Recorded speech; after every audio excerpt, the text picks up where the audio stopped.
히트다 히트. 히트 시즌 2. Welcome back, everybody, to some SPL on a beautiful Saturday evening. It is me, Valdez. With me is Wolf. As always, how are you doing, man? I am doing very good. Thanks for asking. Today is the second last day of the regular season before we go into postseason.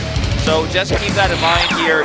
CJ Entis taking a powerful win over SKT, bringing them up to a 2-2 and a -2 score. Today's match is very important for the Entis team in order to perhaps make it to the playoffs. They need a win today versus Samsung. It's really important for both teams, right? We're getting down to the wire. This is always what happens. You get to the last week, and it's all going to be decided here in the last couple of days. We're going to have 5 matches over the course of this weekend, so we're going to have 2 today, and then the bonus day tomorrow, which is going to have 3 matches. So make sure you're telling your friends, you're getting the word out there, because we're going to have a lot of Starcraft, lots of Pro League this weekend. That's right. Take a look at Stork, man. He looks pretty stressed out. This is one of the most important moments in Samsung's career in SC2 Pro League. They have very rarely made it to the playoffs. They have been overall one of the bottom tier teams, despite being one of the biggest investors in StarCraft 2, one of the biggest sponsors that we have worldwide for this esport. And coming down to the last round of the year, it's very important for this team that's had such an investment in StarCraft 2 for so long. One of the best, most long-standing Protoss players in Brood War, Stork, now the coach and still somewhat of a player. He makes some Dakotas and stuff. So, yeah. Is now looking to try to bring his team to their final potential playoff. And they need this win here, if I'm not mistaken. They're 1-3 so far. So if you're going 1-4 when you only have 6 matches to play, you're not going to be making it into the playoffs. So you guys can see the standings here. KT is at the top.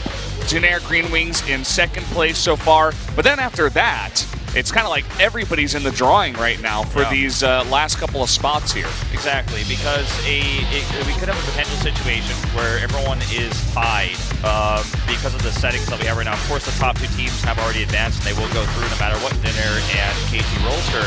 Now, looking at the winners ranking here, I want to point out the bottom 2 players, Dark and Sue, 2 Zergs for SKT, 10-8 and 9-3 respectively. A lot of people are saying that balance is the issue. The Queen Patch is out now in Korea, but I feel like the Zergs that we've had in Korea in recent times, the heroes, Dark, Sue, ByuL, they've all fallen off quite a bit.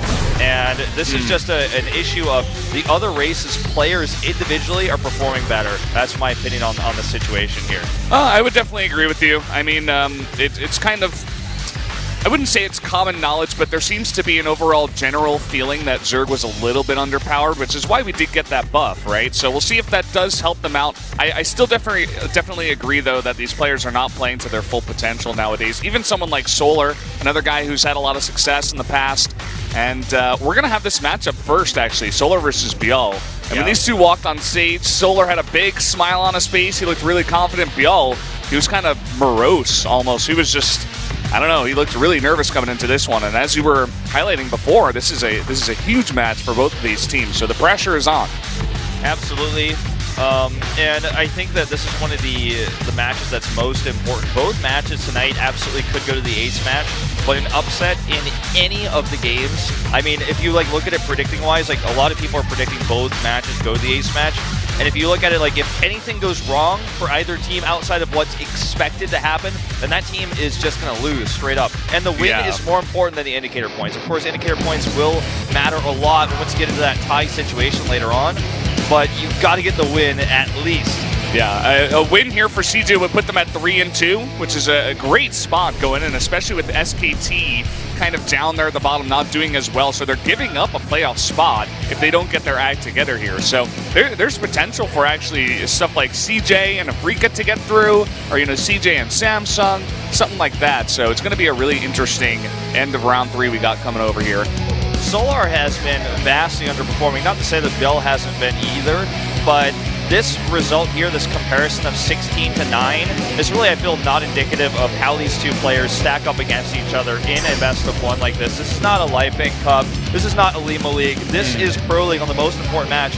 By the way, UI and Daehyun all tied for first place here again. Whoa. 61.5%. Oh, it cannot have fell below 50%? That's oh, never no. happened. Oh, my God. Guys, we're going to jump into game number 1. It's going to be a ZVZ here, Solar versus ByuL.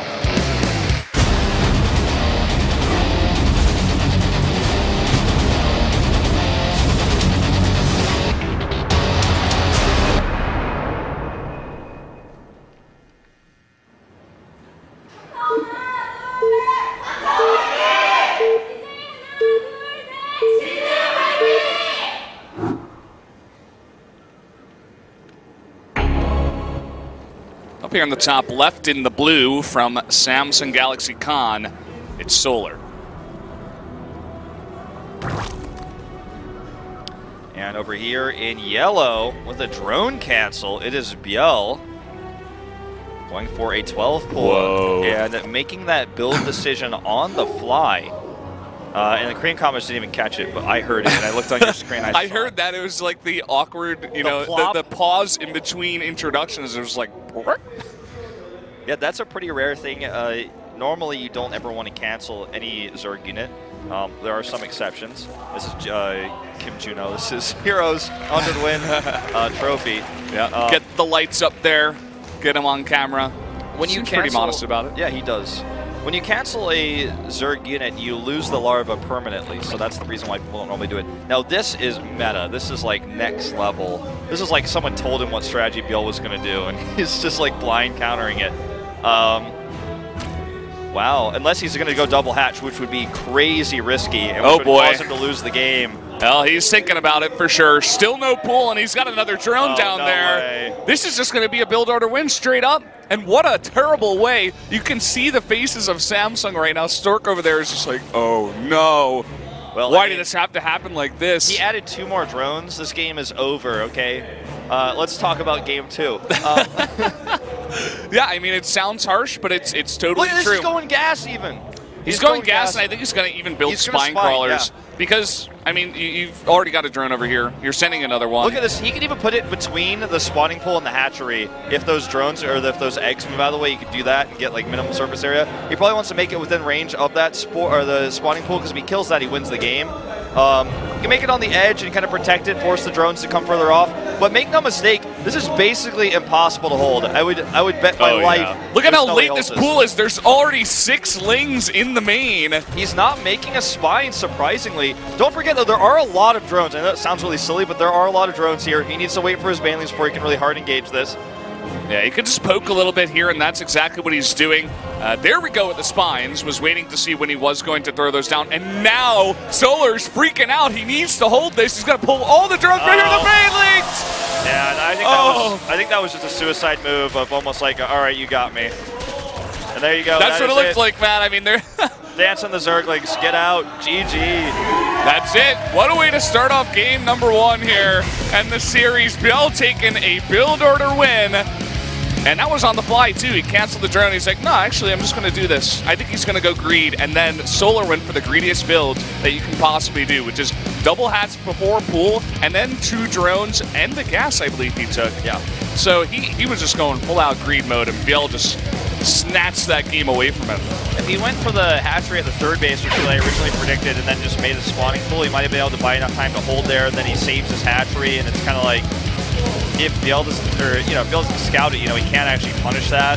But you have to micro really well. It's a baneling follow-up as well. But it's like something you can hold once you scout it. But with the double hatch and the spawning pool that late, you just can't even finish your spawning pool. The drones came into spines like even later than I expected. But it was just a game that he absolutely could not lose. There was just no way. I don't even think if the game was rigged and he was trying to lose on purpose, he could have lost that game, man. There's just no way he could lose that game. So pretty much, yeah. That's the nature of mirror matchups. And in Pro League, we do have a lot of mirror matchups just because oftentimes in certain metas, maps are considered to be very favored for one race, so you end up seeing 2 Zergs or 2 Pros. Later on in this matchup, we're going to have a PvP and a TVT. So we're getting all the mirror matchups here in the first match. The second game, though, here is going to be Bravo versus Hush. You were talking about getting into that second game. There's not much more we can say about this first one. It was build order win. Mirror maps are crazy, right? But we're going to jump into this next one. It's going to be a PvT on New Gettysburg. I mean, the only thing I could say is that stylistically, ByuL is the type of player who will do timing attacks. His ZVZ is like Dark ZVZ, it's like Sue's ZVZ. It's not about usually hiding tech. He's not going to do the rogue ZVZ where he's like trying to get investors or like go for a swarm host. He's very much timing attack oriented. That's how these players play ZVZ, and it's working for them oftentimes, and it works tonight. So going into the Bravo game,